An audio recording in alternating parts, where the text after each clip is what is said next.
Hello everyone. Don't mind my hair sticking up everywhere.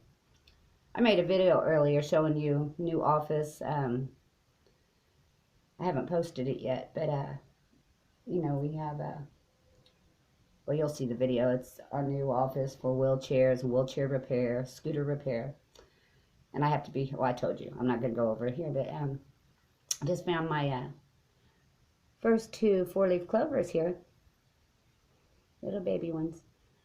You know, it was after my revelation started. I never had found a four-leaf clover before. There's a baby one. These are itty bitty ones. There's another one. There we go. I remember my Aunt Vicky, who's passed away. She passed away the day before after my birthday, a few years ago, before my revelation began. But she used to always find clovers, and she always would say, if you find one, there's always more in that same little patch, usually. So it was probably 2012 where, I told myself, I'm going to find me a clover. And, I was looking a little bit, and then I thought of Vicky, and I remembered what she said. And so I said, I'm not going to tell myself I'm not. I'm going to find me a clover. And I found my first one. Then right after I found my, and there was once, it was like in under 3 minutes, I found like 7 clovers right in the same little patch. And I have them. I spray paint them. I press them. And I have I got gold spray paint where I'll spray paint them. And I have them on in my little display cabinet. I'll show them sometime. But I taught a bunch of kids how to find them. I just felt so bad. There was this one little boy couldn't find them. He was like trying to get him to act like he found one. I think he might have ended up finding one later, but I had all those little kids out there looking and finding little clovers. But this year hasn't been really good because I've had so much going on. So I haven't, because usually when I walk my dog, I'll always find one or two, and I gotta get them pressed before they wilt on me. I got them hanging all over. Sometimes I'll put them in tape. I'll just tape them in on both sides. I got them hanging all over my store, because usually before I go to work, I got my hair sticking up. I'll take my dog for a walk, and I always find them. Then I have to go and I put tape on them at work and just stick them up on the wall in the window. But they can be found. I find them, But this year it's funny because I know partly because my mind just, I've been so stressed out, and but a lot of them, even the ones I have found, is they're eaten. A lot of them is eaten. It's the first year I've found so many that's insect eating little holes in them. And but these aren't. These are good. I need to press them. But reminds me of what I wanted to tell you this morning, and I said it in my other video too. So I'll try to post that one first. I think I'll just put it in this little bag for now. What else can I put it in? I don't have no tape here at this office. What office with no tape? So I'm going to work on this the next couple weeks. I told you in my other video though. I got to find something to put it in. What is this? That's not going to work. These are perfect. Oh, I got my book. I'll just press it in my book. In my journal, that's just a scratch of notes. I think I got a couple in here already, actually. Let me see. I know I got a couple in here pressed. I find them when I don't have time, and I don't have time to. I have an idea, I'll tell you about it. What I want to do with them instead of picking them. I know I had at least one clover stuck in here. Where'd it go? I'll just grab whatever book's closest. Oh, here's one. There's one. That one's kind of messy. See, that's one from this year. It's all eaten. This is the first year I found so many, so I guess insects are bad this year or something. But let me go ahead and put these in here. I'll show. Oh, there's another one. There's another one. So you can find them. You just have to believe that you can find them. You know, like I said, I remember the most, I think 7 or 8 in one, you know, just in under 3 minutes. I mean, oh, looky there. Some of my granddaughter's little magnet dolls. They are so adorable. I thought those were things was so adorable. But anyway, I want to share with you what happened with my tomatoes this morning. And I'm going to try to make this. I was doing videos when Steve got here earlier, and kind of we've been in here talking about the new business and stuff, but we have to argue. Everything ends up being an argument.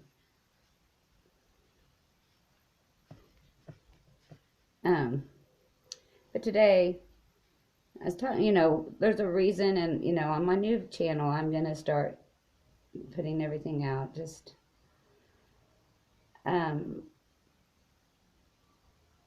why we was given parables in part, you know, it's to learn the meaning of the parables. You learn the things of spirit through the parables. And I just want to share a little something today, which, you know, like when you come, and I know I'm a mess today, but when you come and share your fruit, you know, so much I've held in, and I'm going to say all these things better, but when you get gratitude for the fruit that you've given, that you've offered, you know, you're thankful, you receive it thankfully. And then when you share it here on YouTube and you hear someone that, you know, has been satisfied by that fruit, someone that has been nourished by that fruit, I mean, and it's better to give than to receive. You know, you have the feeling it gets when you know, that confirmation, and just to, my mind's not totally here right now. I just, you know, I'm working on things, but, you know, when someone hears and you know you gave a good word, and this, and then you see the brethren flourishing, and you know, it's just, and it really hit me today, you know, because I mean, through all this, it's just been so much that I could, you know, I was thankful for what I received, you know, but I hadn't yet shared so much, you know, I hadn't, because, you know, I wasn't ready, you know, I felt like, I don't know, it's just, you know, so when you're fine, now you're, you know, it's different to receive and then to give, how good it is to give. And, but today, because I told you I planted my tomatoes, and I've, you know, every year I think I'm going to do a garden. I want to see more gardens.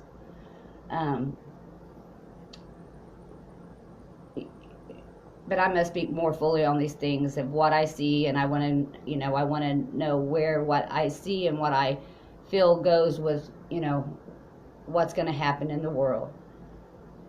And it, like I say, I don't think of tomorrow, I think of today, do what's right today. And I, you know, I want to see more gardens. Like my Uncle Tony, we was going to have a garden at the house that, you know, Steve had bought a house across from the store, and my Uncle Tony and his girlfriend lives in it, and well, Tony keeps leaving because they keep arguing, and, you know, he got the garden going, but he's not even there tending it because they break up, and it's just, but the plan was, you know, and me and Tony even wanted to work together on it, and, you know, I want to see more community gardens, I want to see more house gardens, you know, more private gardens, and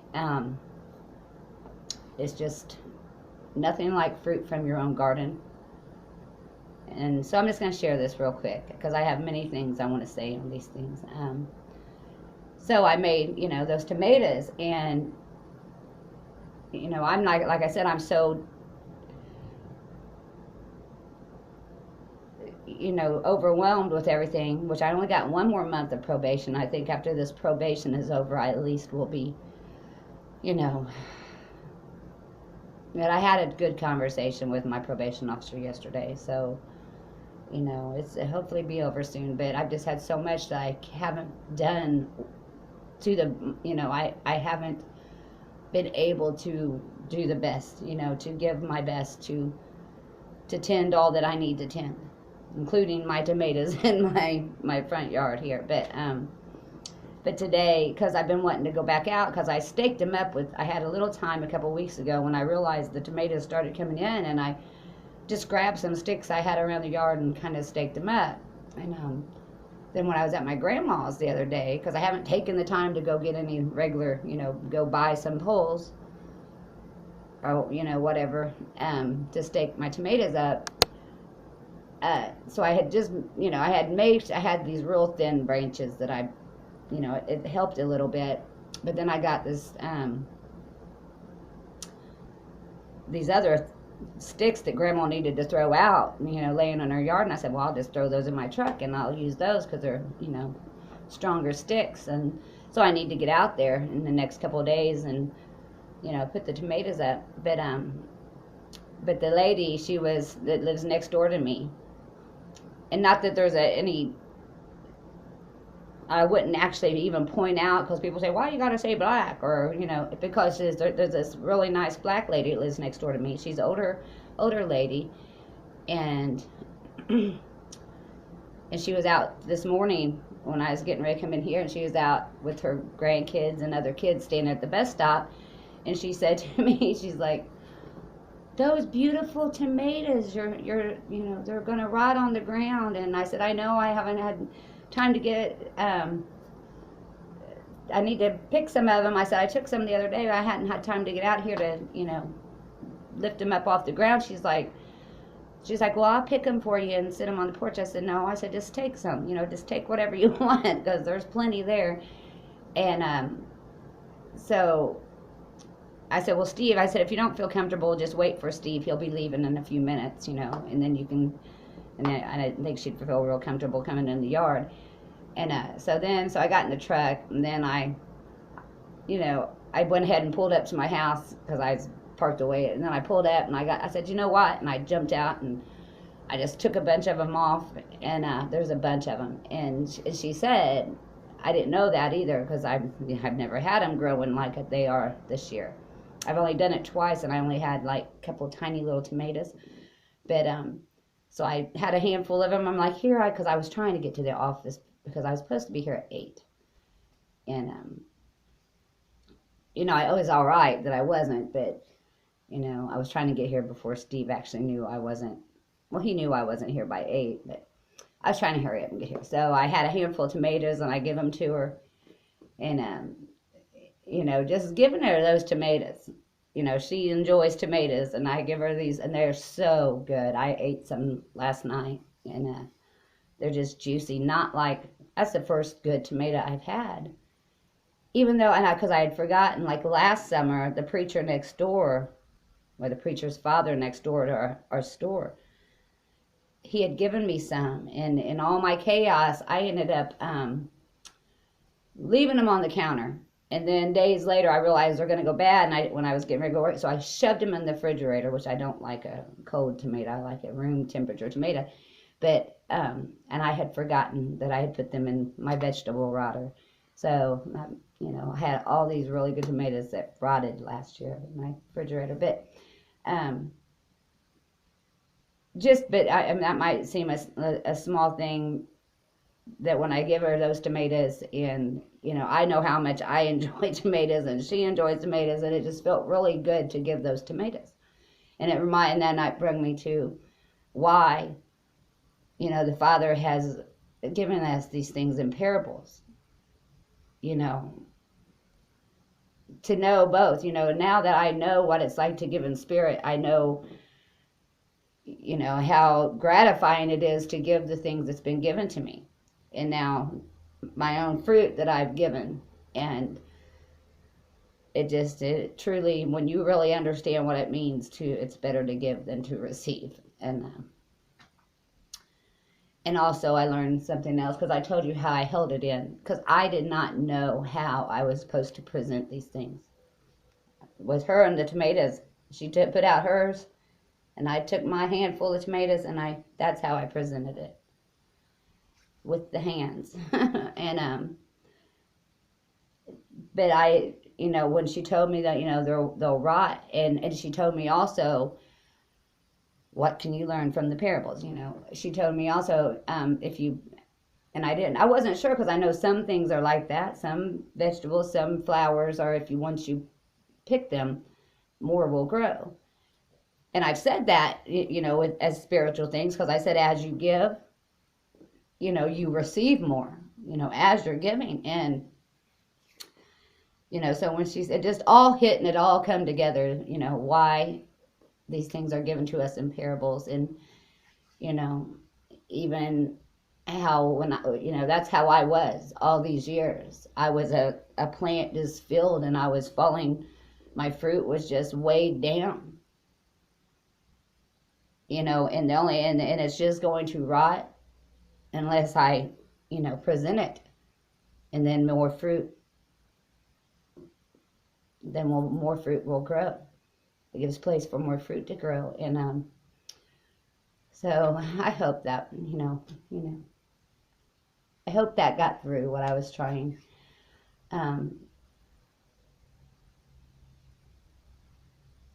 Because it just really hit, because I knew that, you know. And when she said, you know, if you pick them, more fruit to grow, and I'm like, ain't that the truth? So, but I do, you know, I'm just gonna try my best to put out all that's been given to me, and it has been abundance has been given to me. And see, but, you know, I know some of us as first fruits, that's the, you know, only way I don't understand all things yet, but, you know, there's so many that are hungry, you know, and in need. And when they receive, some of them, that they are prepared, they will bear much fruit. We had to go through, you know, I'm going to look more into how, even deeper into the parable of, you know, the sower, of the fruit, on the ripe fruit, because, you know, the first part of the planting is the hardest part. That's why we who have had this work and had to go through all these, you know, this tilling and all this, that's to make our fruit ready. But when we offer it to others, they will produce abundantly. This is just the beginning of a work. In a sense, the beginning of the work, the beginning of the finished product, the finished fruit, the ripe fruit. Now, and seeds will be planted by the fruit that's offered. And I hope these things may, you know, come through. And I do love you all. Many blessings to you.